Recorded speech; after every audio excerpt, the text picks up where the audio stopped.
Did you miss me? Less than 24 hours after the Edmonton Oilers defeated the St. Louis Blues in overtime. Brett, give me overtime winner quickly. Overtime winner! God damn, that hits right off the top. The boys were back on a plane headed to the Windy City for a meeting with Connor Bedard and the Chicago Blackhawks down at the United Center. Hello, what up, and welcome to Pregaming with Bordzy, brought to you by Sherwood Ford, the Giant. Brett always dips his head when I do that. Pregaming is a presentation of Bet365. Download the app today. Use the promo code NATION because whatever the moment, it's never ordinary at Bet365. People, I can't even believe it. Austin was not even one of the first 10 commenters in this thing today. The first one is not Owie. Game starts at 7:45 Mountain. Does that mean you'll go late just for us, Bordzy? No. Yesterday was special. Today, maybe we'll go a couple minutes. Maybe if we all want to talk some bets. Now, Black Massacari says it's 2:11 a.m. here. Pure evil. Let's clap it up for this guy. That is impressive. Also, Lance is in with a simple cup, yeah. Cup, yeah. Peyton, I didn't get one from you there. You need to do better. Bob Stoffer said Bordzy greater than Shorzy. I don't know about that, brother, but thank you. He says, let's get it got tonight. Me on the show for this one. It's almost like they knew. Don't answer that one. I don't want to be compared. I don't want to be compared. Answer it. For what? Mr. Burns says last night's OT goal keeps coming up on my TikTok today. It's been a good day. I fell asleep to that highlight just on loop. Spoiler, I didn't fall asleep at all. I just watched it 1,000 times over. Kiana, happy game day, everyone. Let's finish this road trip with 4 points, good vibes, and 2 big orange W's. You know what she's missing in there? A cup year. Cup year. There it is. And then Hunter, a better duo. Bordzy and being early to pre-gaming. Yeah, sorry for being a little late there yesterday, but you did get your bonus minutes with Bordzy as well. And as you can tell, I've got a very, very, very, 3 very special guest with me in studio all night long. It is Nation Dan, the OG of Oilers Nation and runner, king of hockeyfights.com. You're also wearing the hat right now. I am.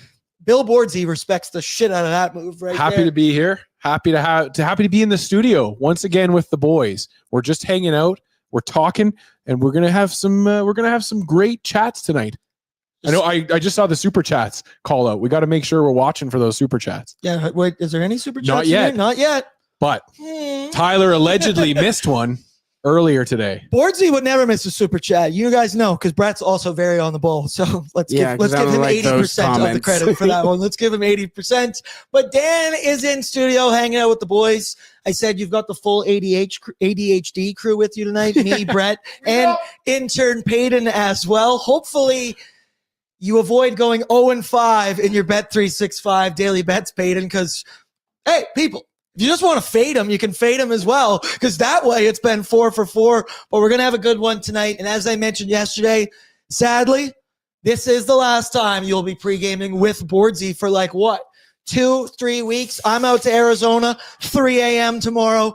And then we obviously got the 4 Nations break. But don't worry, I'll still be on Oilers Nation every day. And we still got Oilers Nation After Dark tonight. So we still got plenty of content, plenty of things to head out for you guys, because this chat is the best. You guys are my family. You guys become my best friends. But let's talk some puck, brother, because last night, the Edmonton Oilers, they found a way to win in St. Louis, right? That is the bottom line. A win is a win is a win, is the line I always say. It was an interesting one, to say the least. The Oilers had a near perfect 20 minutes, I really got to say, to start that game, which is a breath of fresh air considering the way the Edmonton Oilers have been starting hockey games for most of January, and you could say the beginning of February, because they were down 3-0 to the Maple Leafs before you could even blink.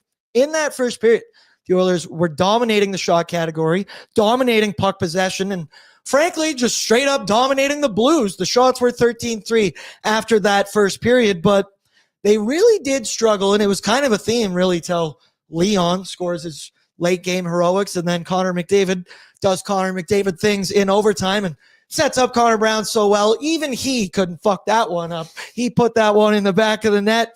But the struggling to finish off plays and score has been a little bit of a theme, I'll say, in the last 7 days or so. Similar story against Detroit. Similar story against Toronto when Joseph Woll straight up goalied them. Obviously, in the game, it took the heroics from the usual suspects in Connor McDavid and Leon Draisaitl. So I won't complain about a W, but Dan, that game felt like it was much closer on the score sheet than it ever needed to be, right? Well, absolutely. And I mean, you talked about it there. This team has a trend of finding their way being behind the 8 ball right at the start of the game. And when you look at this calendar year of 2025, every single time that you've seen a loss come up on the board for the Oilers, it's been because of that start of the game. When they're able to be successful, they've got those good starts going. And so, yeah, I mean, this team kind of goes by its own flow. It can be its own worst enemy sometimes, and they certainly weren't against the St. Louis Blues last night.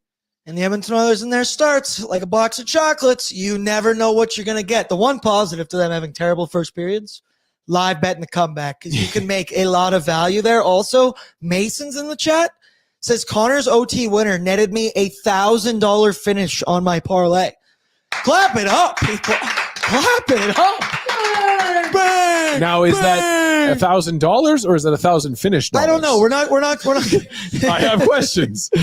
Either way, I'm down. Euros? Is that euros? Shout out to him as well. I mean, somebody, if you heard Tyler's bet that he had last night, it was 110 to 1. And he hit that one, made over $1,000 on a $10 bet. That's what you dream about. That's a gambler's dream right there. Responsibly, of course, and only on Bet365. Also, Lance said your Chuck hates the super chats. It interrupts him talking. Well, that's fair. Fair, brother. Does like the sound of his own voice. Said I'm loyal to chat. Hey, could call Dan. Who amongst They also us? said Tyler doesn't care, but Bordzy does. I love you guys. You are the absolute best because I do care. I do care. Let's the other point I wanted to mention.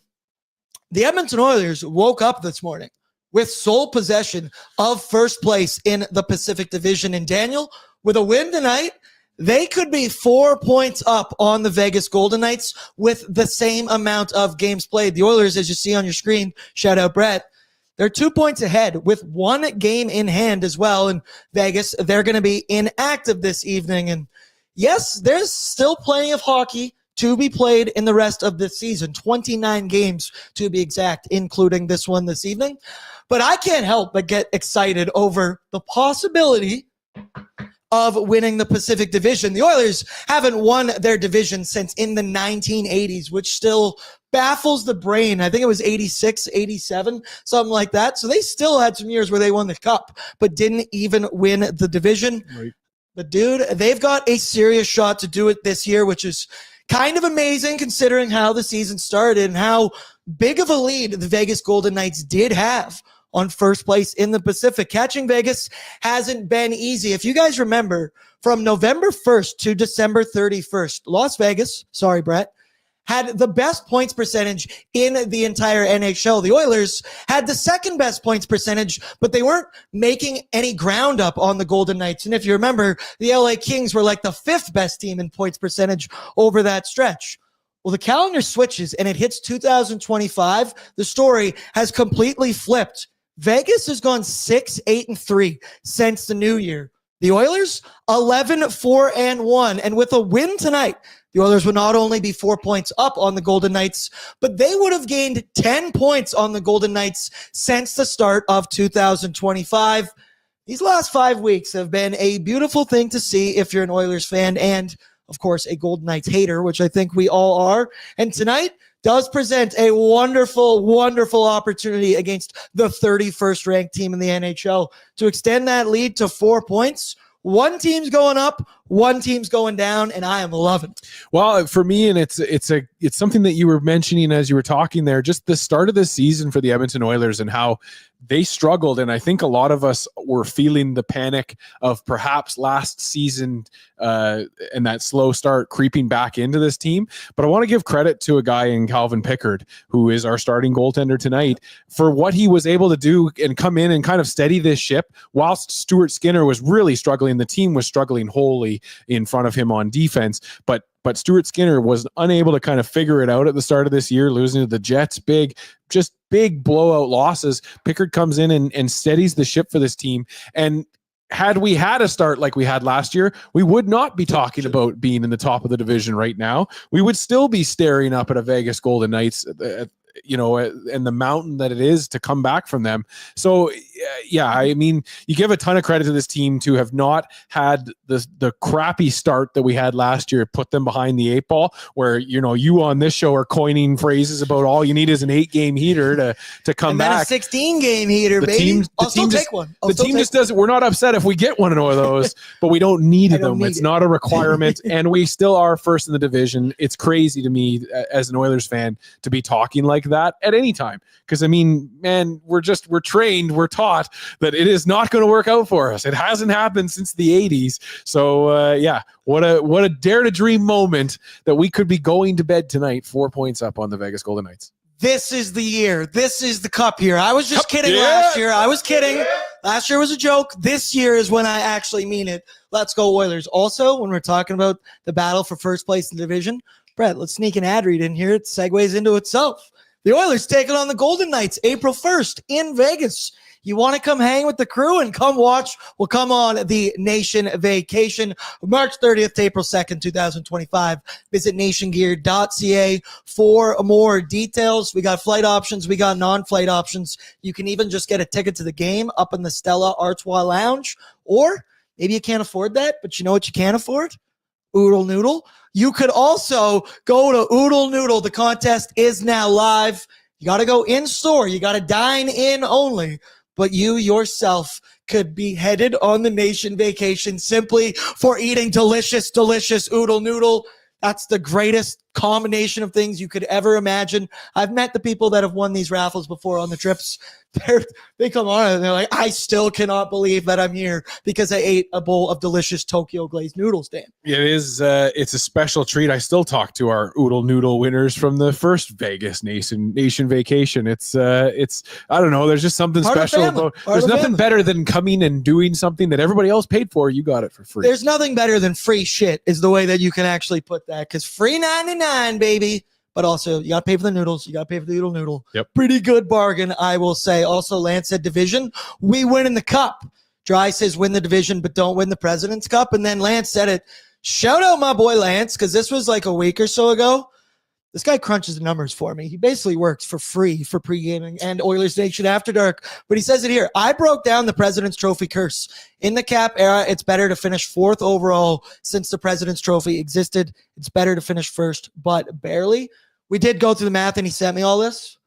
Want to finish 4th this season in the overall NHL standings. Who says that we're crazy like that? You know what I mean? Well, I mean, it just the President's Trophy, it puts a target on your back, but I mean, do the Edmonton Oilers not already have a target on their back? Like I wouldn't be upset at winning a President's Trophy. I don't believe in the curse there. This is our year. This is our cup year. Yeah. Also, I'll take any amount of banners in Rogers Place. True. Okay, yes. More the merrier. Also, Dre, I'm so sorry. I've gotten so much better at that. It's not dry. It's funny. I was going to mention it too, but I was like, maybe he just committed to calling them dry. And I got dry on the brain, brother. I always remembered that it was Dre. The other thing I want to talk about is the fact that the Chicago Blackhawks are not a good hockey team. I'm sorry to put that allegedly bluntly. In your opinion. Well, here's my research. I'll back it up here. They rank 31st in the NHL standings with only 16 wins. Not great. In 52 games played. It can't just be an all-season thing. Since the calendar turned to 2025, they're 4-7-3, which is coincidentally the 31st ranked team in the new year. Since the new year, they've been outscored 49-39 in their games. But get this. Over that stretch, they are allowing the most shots against in the entire NHL at 36.1 per game, while also firing the least amount of shots on net, 22.1 per game. That means they are being outshot by an average of 14 shots per game. Interesting strategy. I don't know. You want me to keep going? See if it works out for them. I don't know. I haven't heard 30-second yet. They're not 30-second in anything yet. Oh, I'll have it later. I'll have it later for you, and you need to know as well. But those are just some insanely bad numbers. You're teasing us with how bad they are. Hey, and shout out to Mohawk Beef Jerky for you need to know as well. Throw a sponsor in there as well. But the Hawks, right?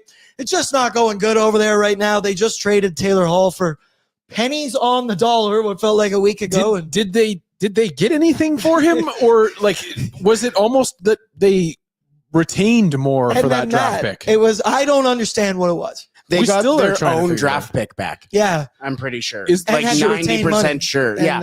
They retained money, and again, 90% sure they took back their own pick. I was just going to say some of the Blackhawk trolls in the chat, and then I caught myself because that doesn't exist right now. That was 2012. They were all in the chat back in 2012. They were real quiet playing now. Chelsea's dagger as well. But right, even Connor Bedard doesn't have the eye-popping numbers that some people might have expected he might have this season. They're free agents. Well, some of them have worked out. Tyler Bertuzzi leads this team in goals with 17. He's worked out, but some other guys not really. Taylor Hall obviously was playing on the fourth line. Patty Maroon is playing on the fourth line. He's our coworker. My guy, Patty Maroon. He's a Nation Network employee, so he is technically our coworker.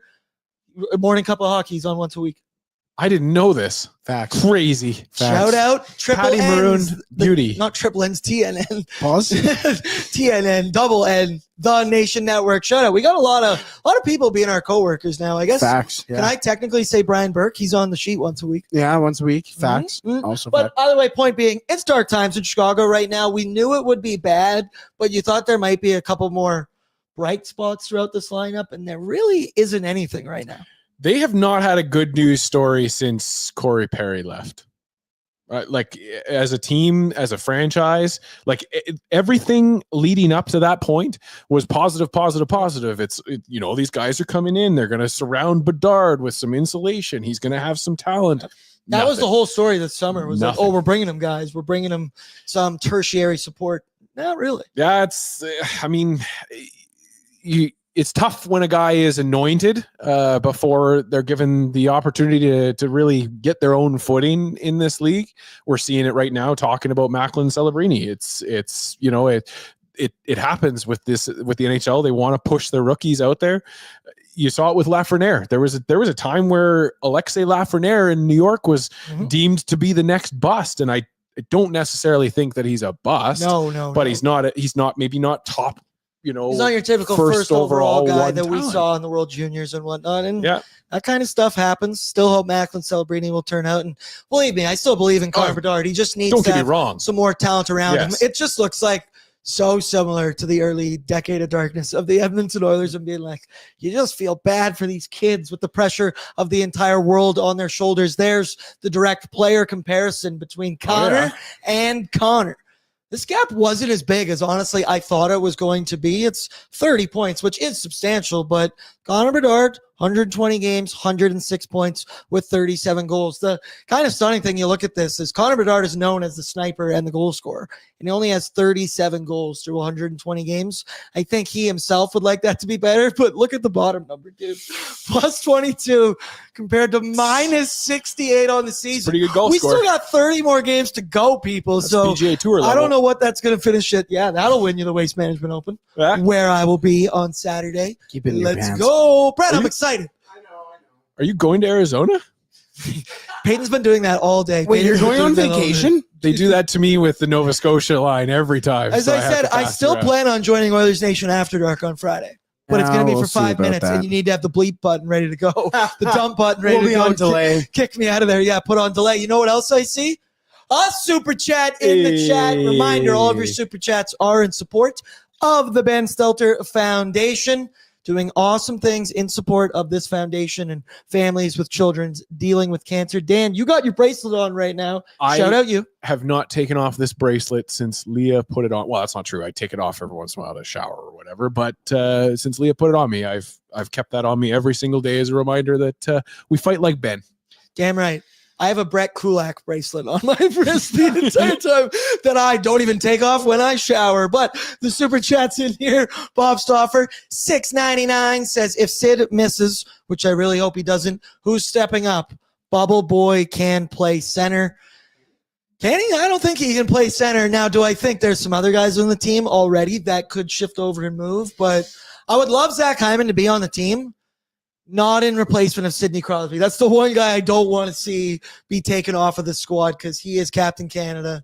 He is everything, and you want to see him play with Connor McDavid. I missed this. So there's a rumor that Sid is going to miss? Sid, he didn't practice today, right? Hold on, yeah, he got hurt. And this is so bad, you guys. Like the Four Nations rosters are just I'm starting to wonder if it is like even a tournament that these guys want to be at. I would think some of them do. Like Connor McDavid looks highly motivated to Seth be there. Jarvis is excited to be there. But yeah, no kidding. I don't know. Yeah, I made the argument that I'm kind of happy that some of our other Oilers aren't going. Like specifically Evan Bouchard played a lot of hockey in the last 365 days. Take a week off, 7 days in Cabo, get away from puck. Because when you come back, it's going to be go, go, go, basically 25 games a game, pretty much every other night from here on out after that point. So take your rest while you can get it. The fact that the best player in the world is going to get a 2-week break in the middle of the season in Leon Draisaitl nice. Is insane. There were some people that were listening thinking, no, Connor's in the tournament. Yeah, I know. I'm sorry. You kind of got me there. I should have also prefaced it. I should have prefaced it by saying the best player in the world right now. Yep, there it is. That's fair. That's a problem for the league, and that's a problem for this tournament. It's a struggle, I think, for us all sitting in this media chair to try and get people to be excited about the Four Nations Cup. Tell us why you're excited about the Four Nations Cup if you're watching this right now, because I just don't see it. I know why. Because we're going to be at Greta Bar for Canada versus Team USA. Watch party Damn time. it, Bill Bordzy is good at this stuff. Canada versus USA. Watch along Saturday, February 15th. Tickets $10, $40 for VIP. It's all in support of the Ben Stelter Foundation. And like I said yesterday, I don't have to work during this. My work is literally hosting a party and going nuts. Get your asses down to Greta. I'm so excited for this. This is going to be so fun. This is going to be awesome. I can't wait to cheer against the Americans all together at Greta. Everyone has the same mindset.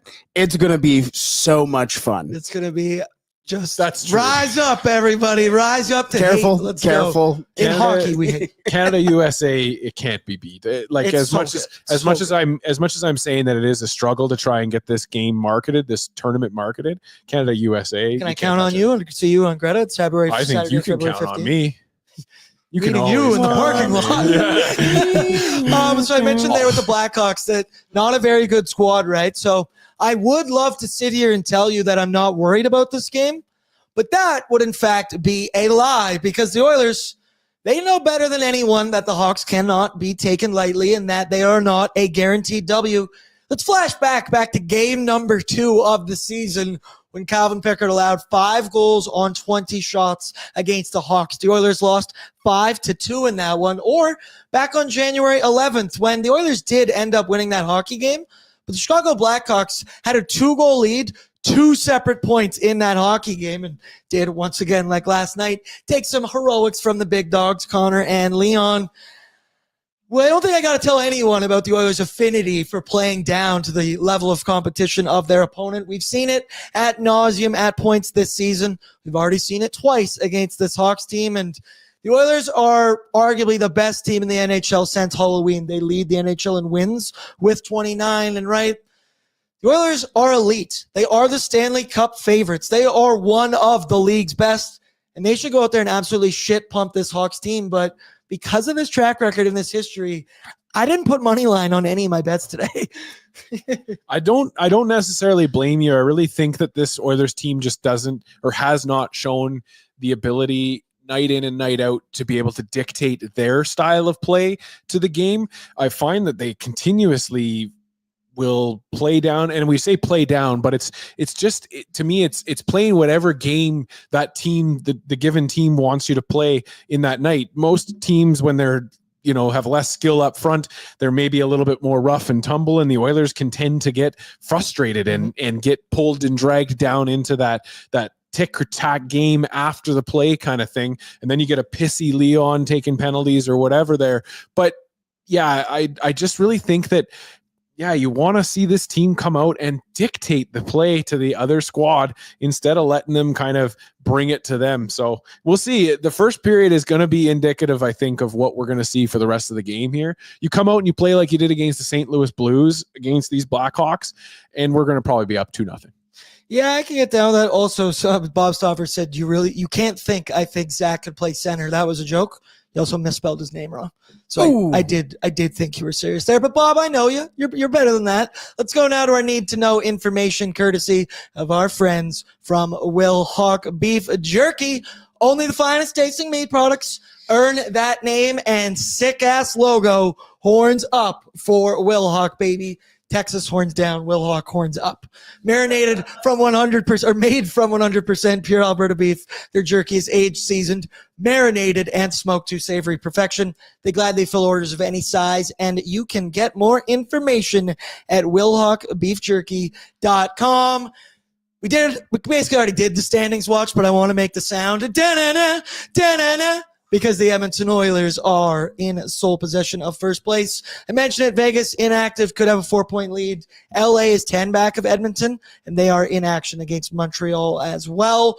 Mentioned Oilers lost 5-2 to the Hawks, back game number 2 this season, but they did win 4-3 in the next one, January 11th. Both of these games, Calvin Pickard has been in the net, allowed 5 on 20 in the first one, then stopped 19 of 22 on the January 11th game. He did get the win, but you would like to see some better numbers against a lowly offensive team like this.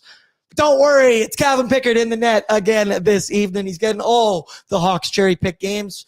13-4-0 record, 2.47 goals against, 901 save percentage, above 900, and Picks has won his last 5 starts. He has won 5 games in a row. You got to be feeling good about that. The Oilers are dealing with a bit of an illness bug going around in the room. We all know Ekholm was sick. He missed Saturday's game, and he came back. He was given interviews, sounded deathly ill. He was back last night. But then when we're doing this very show, we got news Adam Henrique was out of the lineup. I guess he was sick as well.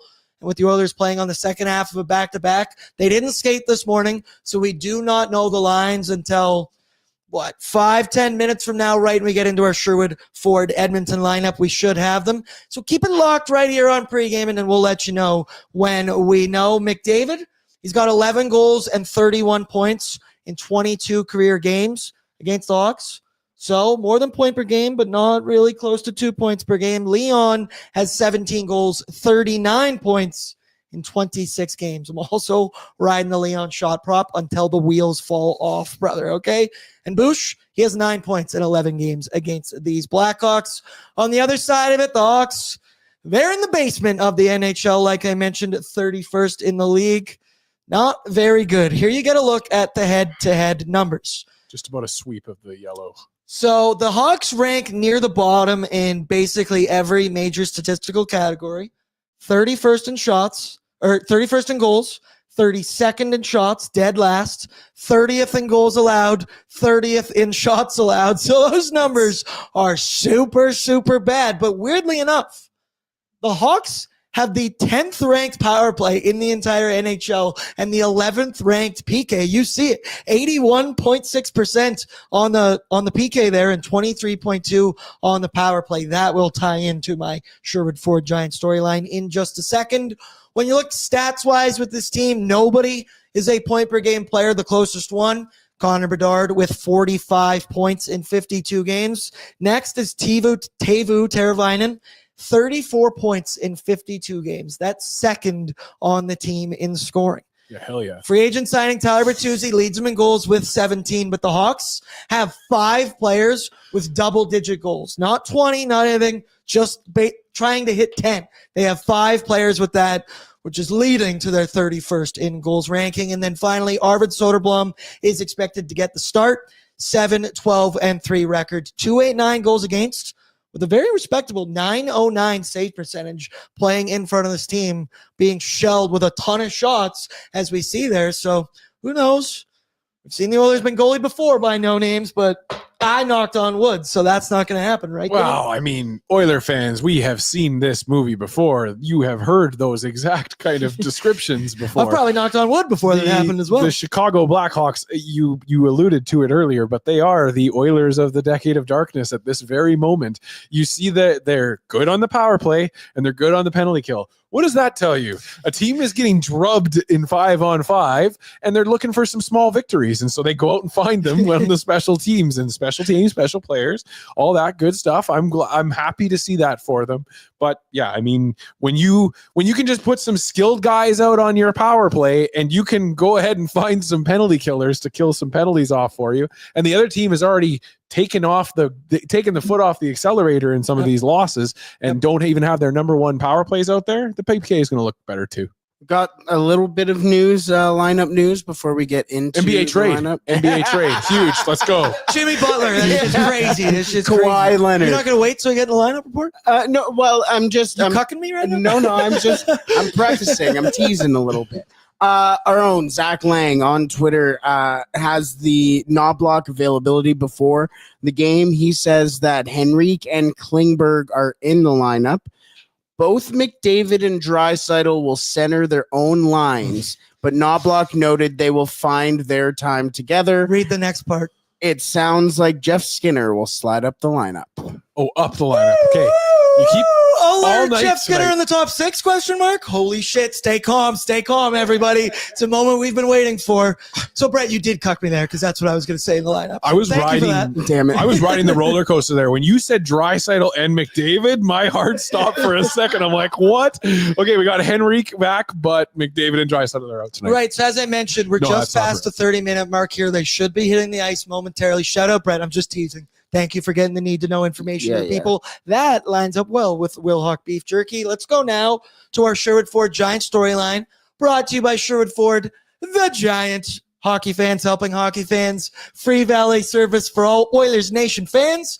Never visit the dealership again for car service. Get an exclusive swag package with every Nation valet service booked online and automatically be entered to win a monthly prize draw. Book online at sherwoodford.ca. Make sure you add in Oilers Nation Valet in the pickup comments to get in on the draw. Oilers Nation fans, your hockey destination is Sherwood Ford. Couldn't do anything we do without him. Lance Kane's in $2. Jeff Skinner earned it. Jeff Hype. Cup yeah. Jeff Skinner playoff game year. That doesn't roll off the tongue the same way as Cup year, but who knows? Oh, I also just unplugged the screen right in front of us, I do believe, or I just broke the TV. Oh, we're back. Attaboy. There we go. My Sherwood Ford Giant storyline heading into this. It's kind of simple, kind of obvious. There's 2 aspects of it. Is do not play down to your opponent.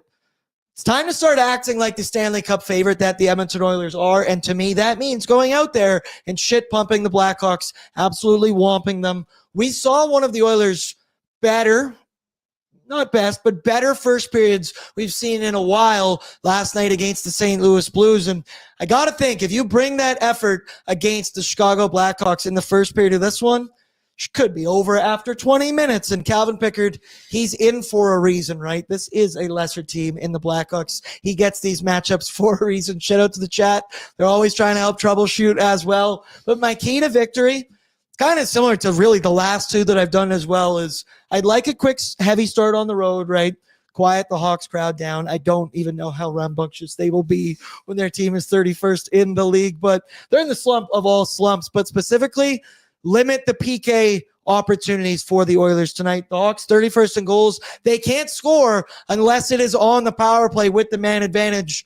Doesn't take a genius to figure that one out. Do your best to play positionally sound. No reaching, no trips. Be smart out there. And this one should be wrapped up, and maybe we can start the post-game show 10 minutes into the third period. Well, that'd be all right. We're never going to do that. We can give them the bonus extra 10 minutes. But yeah, I think making sure that they play elbows out hockey, you saw it with McDavid in the last game. Or in the game against Vancouver. We don't need the crappy teams to be able to drag us down any further than they already have. Stay out of the box, keep your elbows up, but keep your head about you.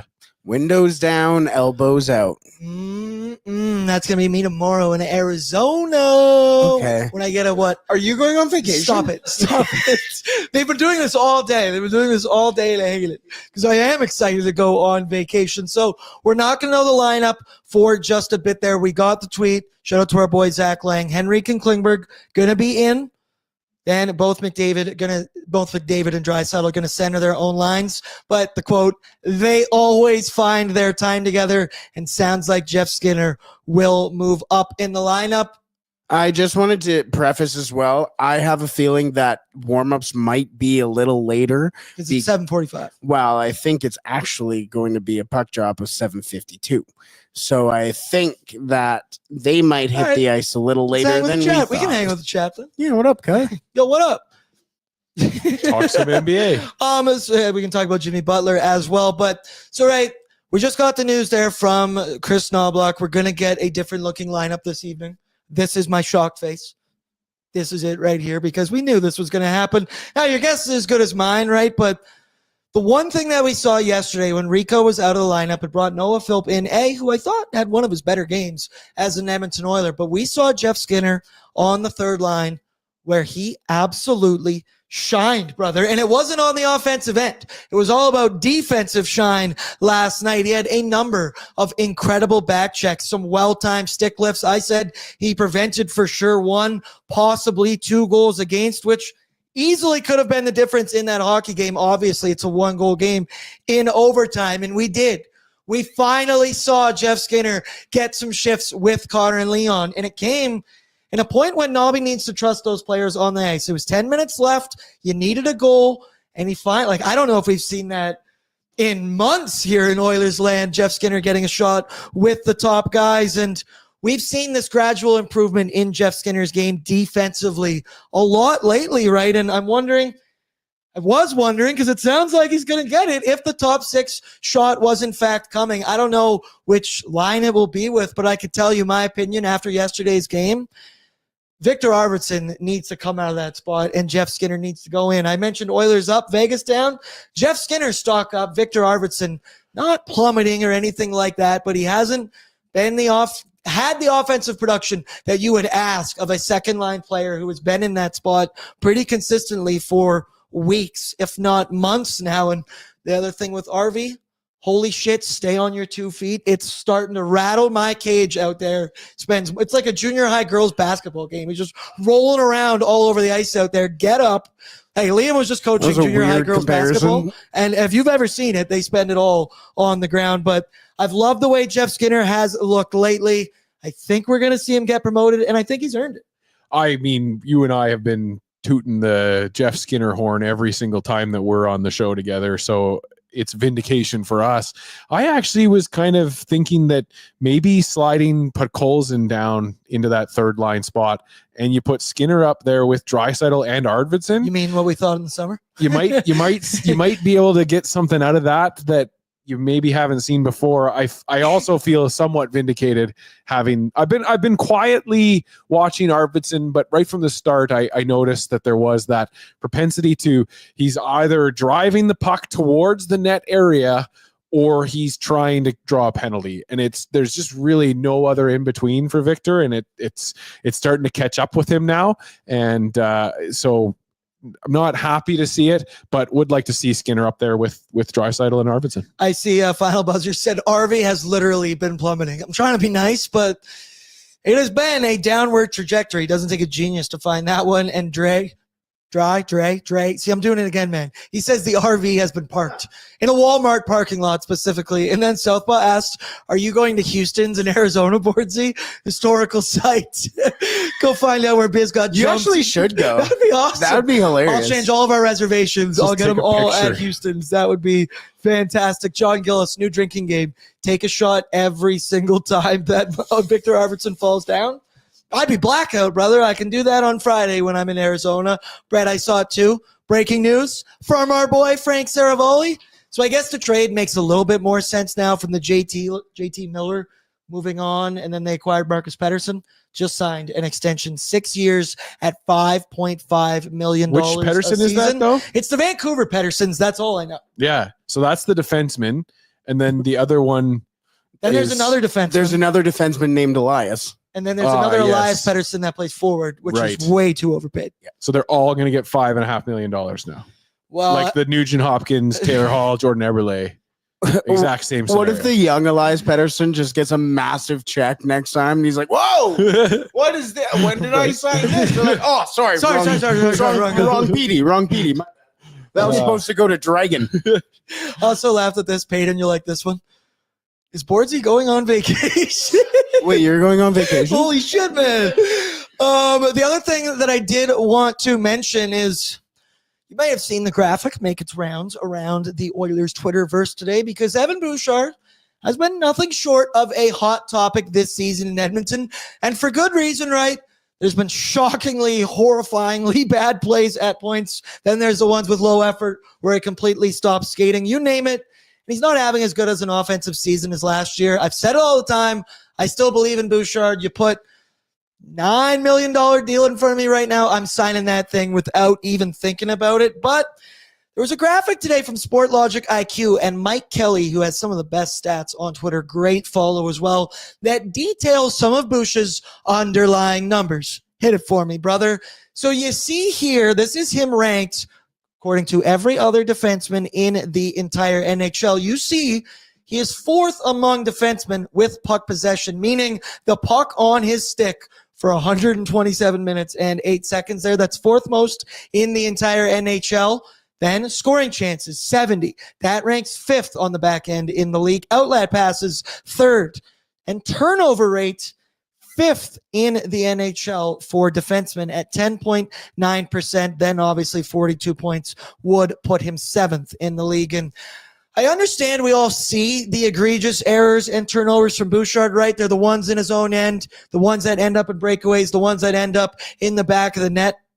A number of times, I can say, more so earlier this season than opposed to lately, but more often than not, and those numbers show it there, Bouchard is doing more good than bad. He is getting the puck out cleanly. The reason we all notice the turnovers is because he has the puck on his stick, the fourth most in the NHL if you were on the back end, and that's what you're going to get with it. You said it all the time. I've said it way less this year. The live by the sword, die by the sword. That's what young offensive defensemen do. I don't even know how young I want to call Evan Bouchard anymore, but that's what you're going to get with offensive defensemen. John Klingberg, a very similar players as well. He's going to have some bad turnovers. He's also going to have some huge tape-to-tape stretch passes that you go, damn, that was good. Or there was a goal in the other game. I think it was the Toronto one. It was a subtle play, Bouchard, where Hyman goes down the ice and scores. He gets the secondary assist on a play you wouldn't even notice, but back turned in his own end, gets crunched, makes a slick little backhand pass, gets it cleanly to Nuge, gets it up to Hyman. It's in the back of the net, but nobody sees that stuff because it's not sexy or it's not eye-poppingly egregious like some of these other turnovers have been. Shout out Mike Kelly for those numbers because it kind of, once you put it in graph form, it's a lot easier, or not graph form, graphic form, makes it a lot easier to kind of digest and whatnot. And I do think Bouchard has been getting an unfair shake at points, included for me as well. Like, I have roasted this dude over the coals at several points this season because he has deserved it. But you do have to kind of step back a little bit and remind ourselves that guys who do those things that I just showed on that graphic do not grow off trees. And whether you want to admit it or not, those numbers from the back end are elite. Well, that's an important fact to remember. And we just talked about earlier how we know what it's like to be exactly where the Chicago Blackhawks are now as an organization. I'm old enough in the tooth and long enough in the tooth that I can remember years and years and years of this fan base clamoring for an offensive defenseman since Sheldon Surrey long left these parts. And 20 goals, Sheldon Surrey. We've been needing it and wanting it from the back end. Now we have it. I guess this is what it's like to be at the top of the division because, man, oh man, we can't even be happy with our third leading goal or point getter on this team. We're finding a way to be frustrated at that when you expect every player on your team to be the most well-rounded, perfect player that they can be, you're setting yourself up for failure. He's not Chris Pronger because there's only one Chris Pronger. He's not Sheldon Surrey because there's only one Sheldon Surrey. He's not Yanni Pitkanen. Thank God he's not Yanni Pitkanen because there's only one of those guys. It's it's become exhausting to have people trying to ship a guy out of this team that stirs the drink of offense for an offensive team. It's mind-boggling. It's a ton of minutes too. But I guess, this is a victim of being at the top, and it's hard being up here. You want to find something to nitpick. And once again, it's not that Evan Bouchard doesn't deserve criticism, because he does when those plays happen. Not. But you got to take the good with the bad, people, and you got to throw them together. And the line, more good than bad, and I think Bouchard's a definition of that. And with the bad comes the oily. And the bad, good comes bad, and with bad comes oily. Shout out to Oilersnation After Dark. No. He's oily. I also see some people in here. Giant Mike said, guys with puck make mistakes. Absolutely, right? Bob Stauffer, live by the sword, die by the sword, love Bouch. And then Fighting Amish, this one killed me. 127.08 of possession with no change in facial expression. We are a facial expression fan base. We do love a good grimace from now and then. Yeah, we do. That's why I kind of love Corey Perry right now. So we'll wait. Let's move along. And then when we get the Oilers lines, we will bring them out. But seems like we got time to play with here if we're not getting till a 52 puck drop. Let's go to the starting goaltender report, brought to you by our friends from Sherwood Power Sports and Marine, home of the $50 bi-weekly ATV. Vroom, vroom. Wow. Actually, that's Mazda. Can't get a Mazda. Be on a boat next summer for as low as $105 bi-weekly, because it's hockey fans helping hockey fans with motorcycles, quads, e-bikes, and boats. So it's going to be Pickles versus Arvid Soderblom this evening. Picks gets the start. Oilers backups won 5 in a row. He has won 9 of his last 10. And get this. All right. So shout out to Jason Greger for these numbers. His last 10 starts date back to November 29th. In that span, 49 goalies have made at least 10 starts. Pickard is tied for 20th in save percentage at .905. So 20th out of 49 goalies with a .905 above 900 box score runners. And he ranks 16th of 49 in goals against with a .249. Yet I still see people talking about needing to upgrade on goaltending. Calvin, it can be Skinner, it can be Pickard. You hear it from all over the place. What more do you need to see from a backup goaltender to make the complaining it makes sense? I just don't get it. He's now won 5 in a row as well. He's 13-4-0 on the season. Yes, he gets cherry-picked matchups. That's what he's supposed to do. He's got another opportunity tonight against the Chicago team that, for some reason, has gotten the better of him twice this season. I mean, Picks did win, but he didn't have good numbers in those. And in his career, he's 4-5-0 against the Hawks. Well, I mean, that first game, I think you can just throw it out. This team just did not have a good start. He was bad too in that game. And he was bad too. As a team, we were just not good all around. Yeah, I mean, for me with Pickard, he's gonna probably face a few shots tonight. Just has to be steady and should be fine. I don't know. I'm not expecting a ton of chances against him personally. So. Right. You look at the amount of shots against, and it was something Tyler said earlier today. He goes, I like the over because Picks will allow one stinker. He usually allows one stinker in the first period and then locks that shit down from that moment on. But and getting you reminded me of Waz yesterday. I got into it with Waz here in the office because he's one of those guys that does think that we need to replace our goaltending. And he wouldn't stop talking about Carol Vermelke yesterday. When you start to hear those kinds of things, it's nitpicking, and I understand that, of course, you want to be able to put together the best squad you can, but the salary cap exists and we have to operate within that, and so you have to identify what on your team you need more of. We're getting bang for our buck with our goaltenders right now as well. That's also, just saw a tweet, there is a literal bat on the ice at the United Center for warm-ups at the United Center. Watching a video, the bat's flying around. Call Manu Ginobili, pick that guy out of the air. Also, speaking of warm-ups, haven't got lines yet. Yeah. I'm going to continue to kind of cuck you here. Noah Phillips healthy scratch tonight. Okay, cool. Sounds good. Fuck myself. Brad, we both have Twitter open. Like we can see. I like that you're committed to cucking me, though, at least. On the other side, it's Arvid Soderblom, 289 goals against with a .909 save percentage, and he is having by far the best season of his career. which is crazy to say in front of this team. He had an 880 last season when he played 32 games. He's got a 909 this year already in that span, but he's 1-3-2 in his last 6 games.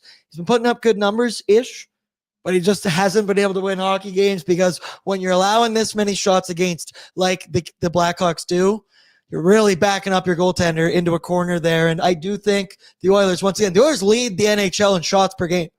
There should be a shooting gallery this evening, and I think Soderblom's going to have his work cut out for him. It's the Florida Panthers and Roberto Luongo all over again. Just toss a ton of rubber his way, and the numbers will look good and reflect that. We do got lines now, Bert, so I'll let you marinate. You can try and bring those up if you can. Shout out to our boy, Bob Stauffer. People, are you ready for this one? Are you ready for this?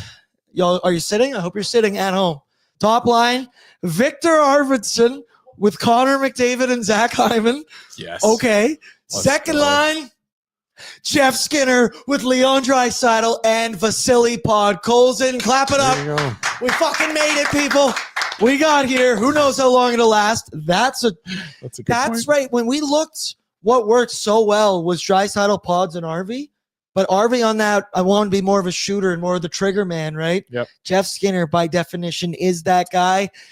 That line's not getting broken up again. Your third line, the one that we've seen be the defensively conscious and put up some points, it's Matthias Janmark, Payton's boy, as he's collapsed by himself in the corner with Ryan Nugent-Hopkins and Connor Brown. So we got Janmark, Brown with Nugent in the middle. They've been solid defensively, and Nuge has still been putting up the points. Even when he was playing with those guys, he also was elevating their play as well. Your fourth line, Corey Perry with Adam Henrique and Kasperi Kapanen. Your deep pairings, Ekholm Bush, Nurse with Klingberg, Kulak with Emerson, Pickard in the crease. Do they say who is going to be playing on their off wing of the Skinner, Podkolzin? Skinner on the left wing, Podkolzin on the right wing. Interesting. Okay.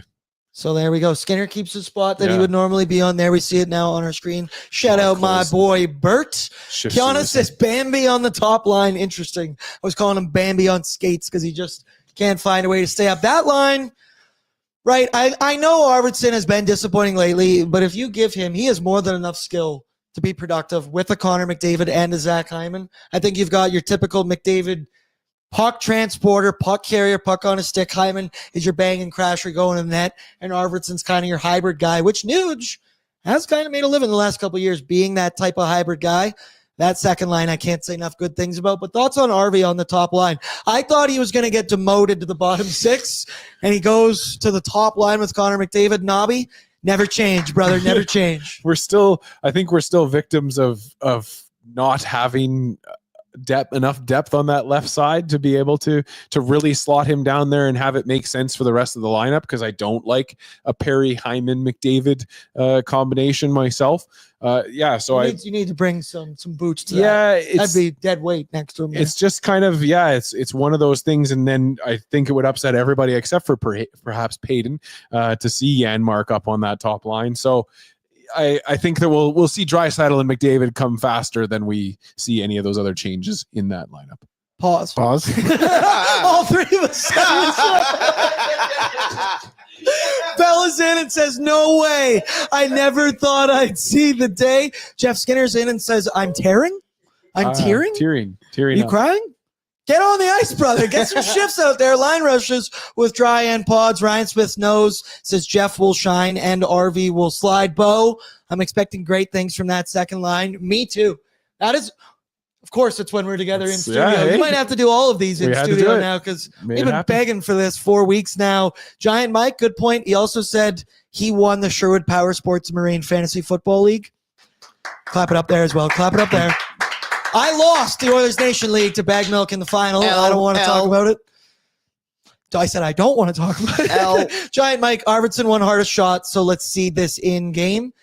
Yeah, and once again, like I said, wow, he's good enough. I think he can make it work with Connor McDavid. Connor McDavid has made Matthias Janmark look serviceable on the first line. Can we talk about how it's always consistently the most random player who wins the hardest shot? Didn't Evan Bouchard win the fastest skater? No, God, no.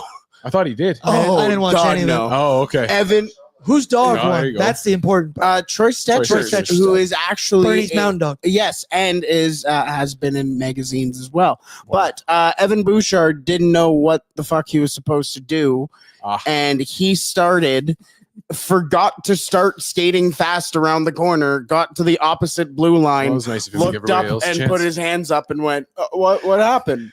It's the fastest skater, brother. Like The jokes just write themselves. It at this really point. is. Like, It doesn't even- really is. He wanted It was to give everybody else a fantastic. chance to win. I understand. Even my girlfriend sat there and he was in the background. He was like watching whoever Pot Colson go, and he was like, "Oh, that's what I do." Yeah. Oh, no. Bush, I love you. I don't need you to skate fast. Keep pounding pucks because Bordzy's bankrolls coming up as well. Let's go now to the Greta Bar away lineup for the Chicago Blackhawks. Brought to you by Greta Bar. It's where Oilers Nation loves to party, home and away. And even not for the Oilers, I mentioned Brunch for Ben.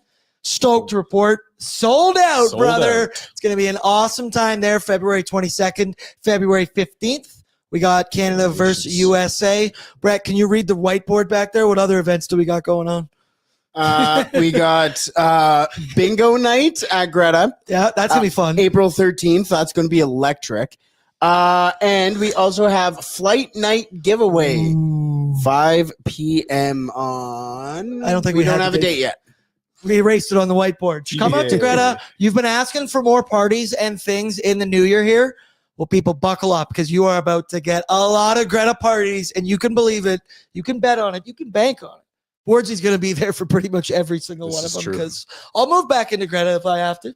Did I'll do it if I have to. Did they still set up that cot in the They back got that room? Murphy bed for me Yeah. that it just falls out right when I do the studio. Right out of the photo booth. Yeah, exactly. That's fair. That's fair. Brett? What? No. All right, hit me Sorry. with the Chicago Blackhawks lineup this evening. Projected lineup as we got here. Landon Schlaggert, who, Brett, you know a lot more about this guy. I'll throw to you in just a second. Connor Bedard and Ryan Donato, who's been awesome and been scoring a fair amount of goals this season. Double digits. One of the 5 players with double digits. It's Teravainen with Jason Dickinson. Scouts might be looking at him. And Ilya Mikheyev. Third line, Nick Foligno with Frank Nazar and Tyler Bertuzzi. Fourth line, Patty Maroon, Lucas Reichel, and we think should be Craig Smith. Your D pairings, Alec Martinez with Seth Jones, Alex Vlasic with future Edmonton Oiler Connor Murphy, Pause. and then finally Ethan Del Mastro with TJ Brody. Brett, tell me more about this Landon Schlager guy. Yeah, I've been a big Landon Schlager guy since his time in juniors when he played for. You can come on the screen. The chat won't bite. He gets stage fright. Okay, pat back off. Yeah, I know a lot about Landon Schlager. Fighting That Amish was says he's a host Slytherin. that makes sense. I was making that joke to you earlier that I didn't know anything about Landon Schlager, and now I think you thought that I was being I serious. did, because isn't he a former first round pick? Hey, there Something you go. like that? See, he knows more than I do. I believe. You know who else was a first round pick? Connor Bedard. Let's go. No, he's a Fun round fact. 3 pick, I guess, in here. But we also had some other news. This made me laugh a lot, right? Because I don't know if a lot of people are lining up for Blackhawks games these days, but you know who is lining up for Hawks games? The NHL scouts, because there is a lot of them at tonight's hockey game. Brett got this list for me earlier. This is the list of teams with scouts in the building tonight. And I got to take a breath. Boston, Washington, Vancouver, Detroit, Winnipeg, Anaheim, New York Rangers, Utah, Tampa Bay, Columbus. That's 10. Seattle, Florida, Nashville, and San Jose. There are 14 teams with scouts in the building, looking at guys probably like a Jason Dickinson, like a Connor Murphy. They're going to be selling off. Maybe we can all get the value that Taylor Hall got back as well. Maybe that's why there's 14 scouts there. They go, you guys are giving these dudes out for free? I'll take one. Technically, we're also there to scout. Yeah. Okay. There you go. 15. Let's go. Thoughts on Connor Murphy? Could he be an Oiler? Yeah, I mean, if I'm picking anything for this team to be able to go and get at the deadline, it is defense. So you're looking at Chicago, and Chicago is a confusing area or a confusing market in that we saw Taylor Hall go for less than what we thought market value was. I could definitely see Connor Murphy being a move that would come closer to the deadline. I still think we got to find out what we have in a Klingberg here before we make another transaction like that, because that would be a fringe pickup, not a big mover or shaker. quick thoughts. Klingberg, it's only been a couple of games. It's been 3 games. We did talk about this before. Started great. Definitely, I think the last game last night was his worst one. Once again, I'm not making any judgments until 8 to 10 games, but what have you thought?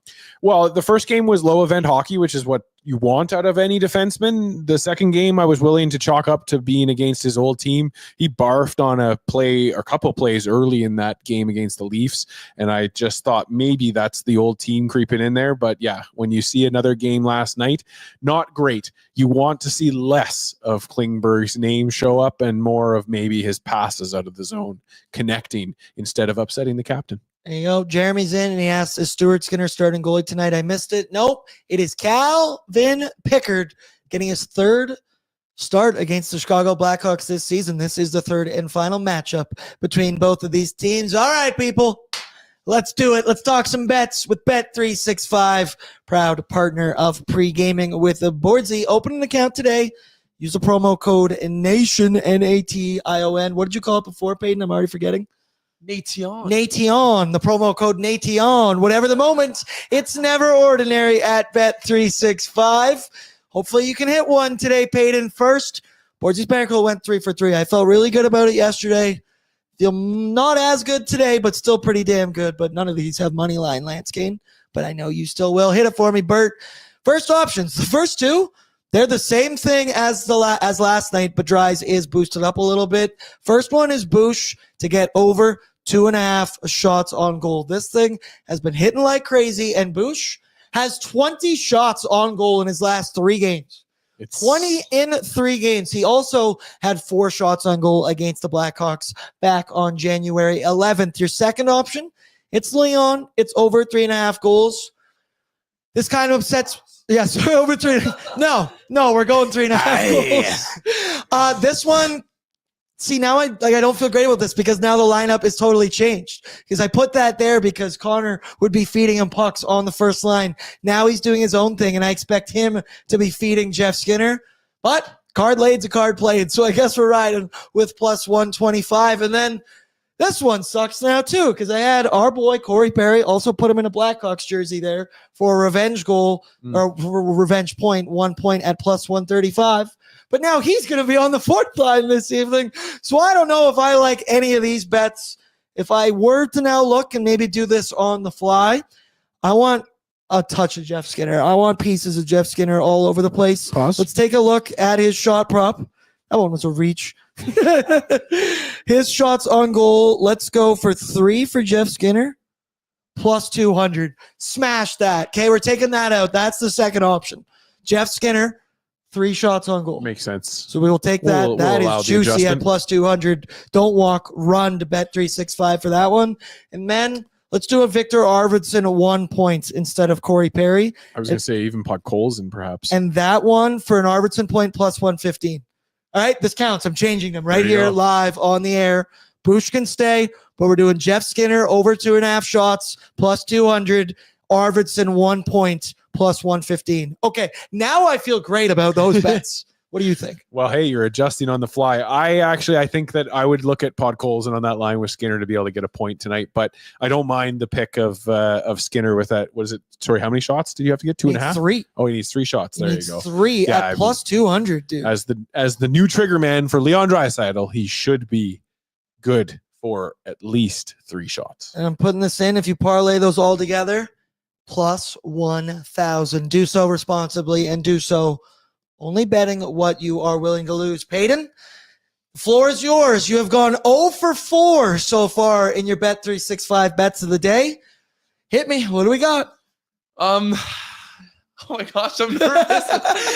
Fade the intern. Listen, Fade I can't go the over intern. 5. If I go over 5, this is bad. Or if they fade the intern, they go 5 for 5. You know what I'm going to do? Connor McDavid over 0. How do you say it? Over 0.5. Just one.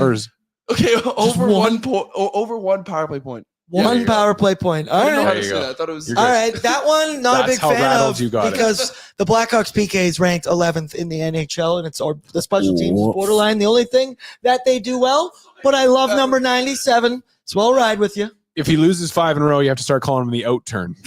Ooh, horns down. Yikes. Horns down. All right, final one. We've already gone over. You guys asked me for a little extra couple minutes. You got a couple extra minutes, but finally, score predictions, anytime goal scorers. Daniel, you first.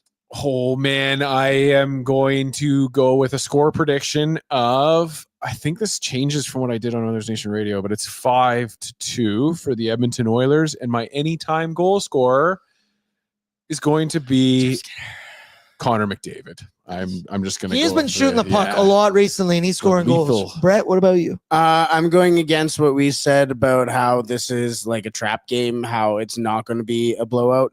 I'm going with it's a blowout. I want to see it get ugly. I want 7-1 hockey game. And let's give Ty Emberson a little bit of love. What up, cuh? You know what that would have me feeling like? The 7-1 win?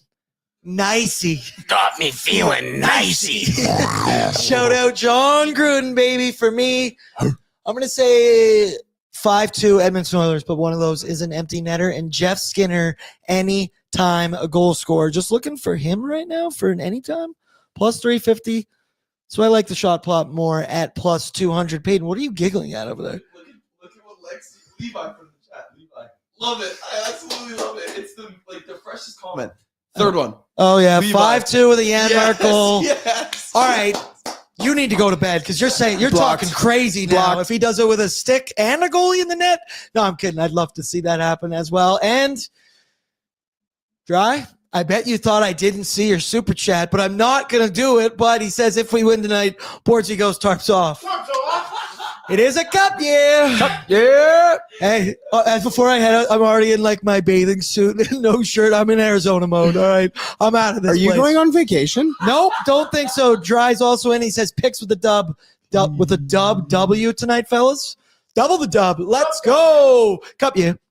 Cup. All right, that'll do it for us for Pregaming. Once again, we'll be live right here on the Oilers Nation YouTube channel right after the game, hopefully breaking down an Edmonton Oilers W. And that, as I said, will be the last time you get to see me for quite some time. I love you all. I appreciate you all. Please throw down your courtesy like Brett. Mute your damn mic because I know you're going to try and give me a chirp.